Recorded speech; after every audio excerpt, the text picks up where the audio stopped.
Sir आखिरी सवाल हम देश के इस साल के आखिरी उस हफ्ते में बात कर रहे हैं आपसे।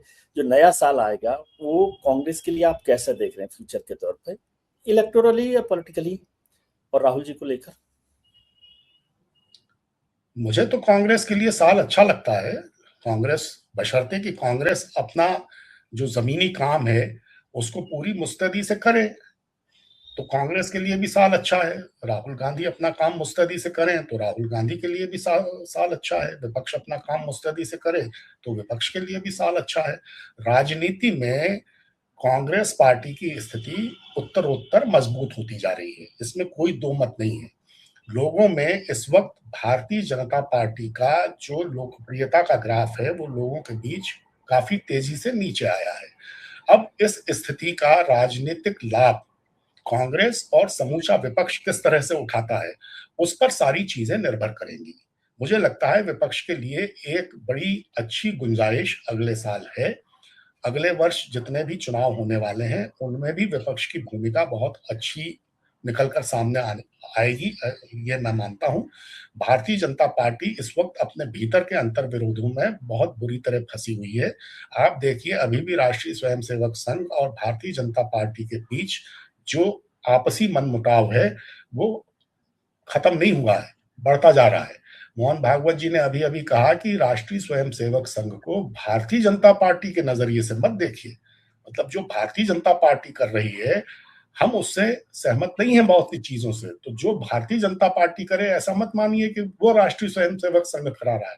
तो ये जो इनके बीच के विरोधाभास हैं, ये आगे चलकर धीरे धीरे और बढ़ने वाले हैं। आप देखिए भारतीय जनता पार्टी के अध्यक्ष के चयन के मामले में किस तरह का घालमेल सामने आया। तो इन सब स्थितियों का विपक्ष को और कांग्रेस को अच्छी तरह फायदा मिल सकता है। कांग्रेस को सिर्फ अपने संगठन को और अपनी जमीनी स्थिति को मजबूत करने की जरूरत है और पार्टी के भीतर समन्वय के काम पर थोड़ा और ध्यान देना आवश्यक है। आपको लगता है कि राहुल जी मोदी को चुनौती दे सकते हैं? मतलब इलेक्टोरल चुनौती की बात कर रहा हूं मैं, कि 2029 के चुनाव के रेफरेंस से देखें। हाँ, दे सकते हैं, दे सकते हैं। और इसमें राहुल गांधी, क्या मैं कह रहा हूं ना कि विपक्ष को एकजुट होकर ये चुनौती देनी होगी।